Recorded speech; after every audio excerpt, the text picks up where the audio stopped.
Dulu, waktu pertama kali aku mulai bikin konten dari kursi cukur ini, jujur saja, harapanku sederhana. Aku berpikir, mungkin dari video-video kecil tentang rambut, tentang obrolan pelanggan, tentang cerita di balik cermin retak dan mesin cukur yang berdengung, aku bisa dapat sedikit penghasilan tambahan.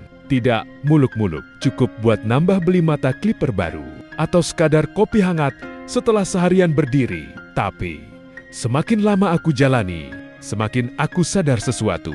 Dunia konten itu luas, sangat luas.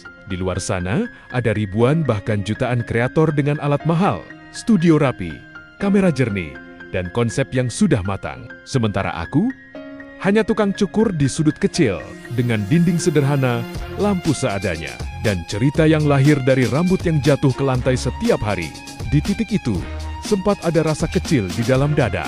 Memangnya ada yang mau nonton kehidupan tukang cukur seperti aku? Tapi setiap kali ada satu orang yang menonton sampai habis, satu komentar yang bilang, "Bang, ceritanya relate banget," atau satu pelanggan yang duduk lalu berkata, "Saya tahu tempat ini dari konten abang."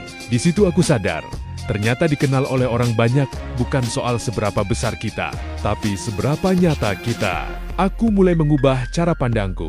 Kalau awalnya, aku berharap dapat uang dari konten. Sekarang, aku berpikir, dikenal banyak orang saja sudah sebuah rezeki yang tidak semua orang dapatkan. Karena bagi tukang cukur seperti aku, dikenal itu bukan sekadar angka penonton.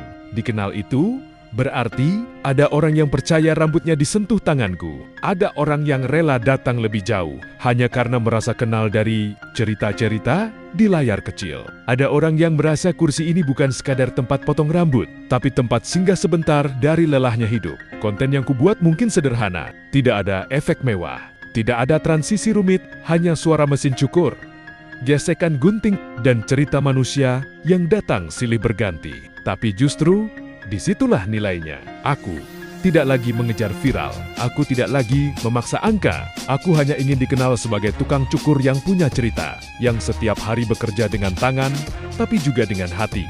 Kalau suatu hari nanti, konten ini tidak pernah menghasilkan uang pun, aku tidak merasa rugi. Karena dari konten ini, aku sudah mendapatkan sesuatu yang jauh lebih mahal. Nama yang mulai dikenal, wajah yang mulai diingat, dan tempat kecil ini yang mulai punya cerita di kepala banyak orang. Bagi sebagian orang, dikenal mungkin hal biasa. Tapi, bagi tukang cukur dari tempat sederhana seperti aku, dikenal itu seperti papan nama yang menyala di jalan gelap.